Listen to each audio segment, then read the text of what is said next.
Brian, he was a big dreamer. I met Brian in high school. We were dating high school sweethearts. Paige is now 10 years old. She was born in 2008. She's a goof, just like her dad. She is ridiculously over the top, always looking for a laugh. Leah was only 4.5 months old when he died, so he didn't get a ton of time with Leah, which really sucks. And she feels it as well. Still, as a 6-year-old, she knows she missed out. So it's hard to link memories for both of them because there wasn't a lot of memories for them because it was just not enough time. Brian heard an ad on the radio. He came home so excited. He's like, this is what I want to do. So I knew he was invested and he was excited to do it. And that's kind of how CN happened. At about 10:30, I was in my pajamas. I got a knock on the door. And there was 2 men at my door, 2 strangers. I had no idea who they were. I called my parents. They lived just across town. And I said, there's 2 men here telling me they're from CN and want to come in and talk to me. My dad drove down immediately while my mom was on the phone with me, talking me through, trying to keep me calm, telling me don't think the worst. The worst for me was that he had been flown to Vancouver in some big injury. That was my worst. I was expecting to have to find someone to take care of my kids so that I could fly down to Vancouver to be with him. When my dad showed up, the men came in and they told me to sit down.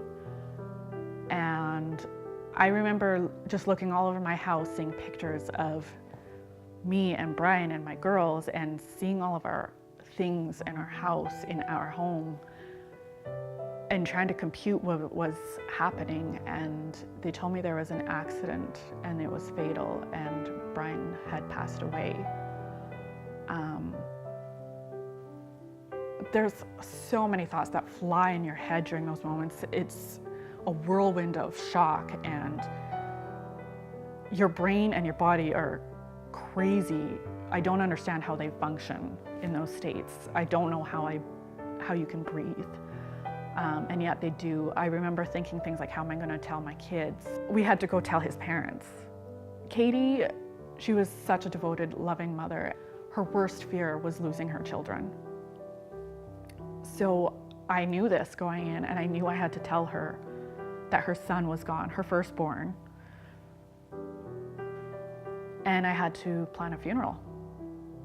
And I was 29 years old, trying to come to grips with the fact that, first of all, my husband is not coming home, let alone to plan his funeral. I wanted it to be a celebration of life because that's who Brian was. But it's really hard when your world is falling apart. I do feel that we are missing out on things. I feel that the girls are missing out on things. They don't know him. He was a very unique person. He was their dad, and there's only one person that I can have that connection with them. There will be wedding days, there will be graduations. First days of kindergarten were hard. There's little things too. There's the small moments when Paige learned how to swing, when she could pump on her own for the first time.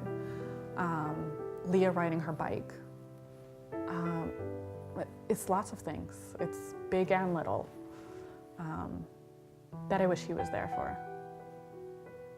We remember Brian as a fun-loving goofball. There's not much where we don't put Brian into our sentences or that he doesn't come up naturally. We think it's really important to tell stories. We think that sharing what we went through and who he was are really important, not only for him, but for other people to learn about life. There's a lot of life lessons in how he lived. Everyone needs to do their part. Brian's accident to me was the epitome of random small things that were missed to add up to one catastrophe. So it's about not just you going home. It's safety often pushes, make sure you go home tonight, but you also need to make sure that everybody goes home. It's not just you, everyone needs to go home. It's not just looking out for one, not just looking out for yourself, you need to look out for each other.